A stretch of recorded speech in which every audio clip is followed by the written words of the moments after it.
দেখেন আমাদের জীবনটা।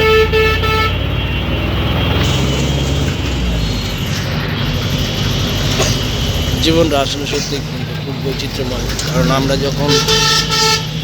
যারা অফিসে কাজ করি, সারাদিন ব্যস্ত কর্মতা শেষ করে সবাই বাড়িতে ফিরি, কিন্তু আমরা কখনো ফ্যামিলিরা চিন্তা করি যে মানুষের বা আমরা কতটুকু পরিশ্রম করি সকালবেলা থেকে রাত 10টা 11টা পর্যন্ত, 12টা পর্যন্ত? চিন্তা করি না। কেউ ঝুলে যায় গাড়িতে, কেউ হেঁটে যায়, কেউ রিক্সা দিয়ে পার বাড়ায়। আর আজকে তো সবচেয়ে মজার ব্যাপার হলো গিয়ে আমরা যারা আছি, আমরা যারা কাজ করি, তাদের কোনো ক্লান্তি আসে না শরীরে। দিন শেষে বাড়িতে এসেও কাজ করতে হয়, অনেক সময় দেখা যায়। আর মেয়ে মানুষদের কথা বলাই নেই, তারা সারাদিন অফিসেও কাজ করে, বাড়িতেও কাজ করে, সকাল ফজর সময় উঠে রান্নাবান্না করতে হয়। তাদের কর্মব্যস্তগুলো অনেক কষ্টকর হয়ে যায়। তারপর আমরা কেন পরিশ্রম করি? নিজের ফ্যামিলি, বাল বাচ্চা সবার জন্য, তারা যেন সুখে থাকে, যার কারণে আমরা কর্মব্যস্ততাতে নিয়োজিত থাকি।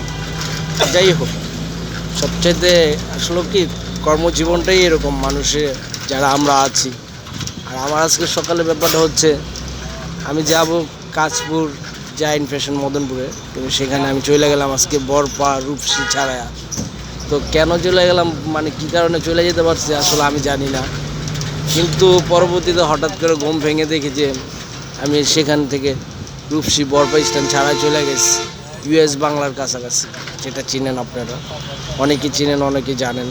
কিন্তু আমরা যে কর্মব্যস্ততার মাঝে এখানে, তারপরেও চোখে ঘুম এমন এক জিনিস, যে চোখে ঘুমটা চোখে লাগে গেলে সেটাকে আসলে বলা যায় না, যে কতক্ষণ যে কোথায় হারিয়ে যায় বা না ফেরার দেশে চলে যায়, ঘুম চোখে চলে আসলে, এটা আজও বাস্তব প্রমাণ।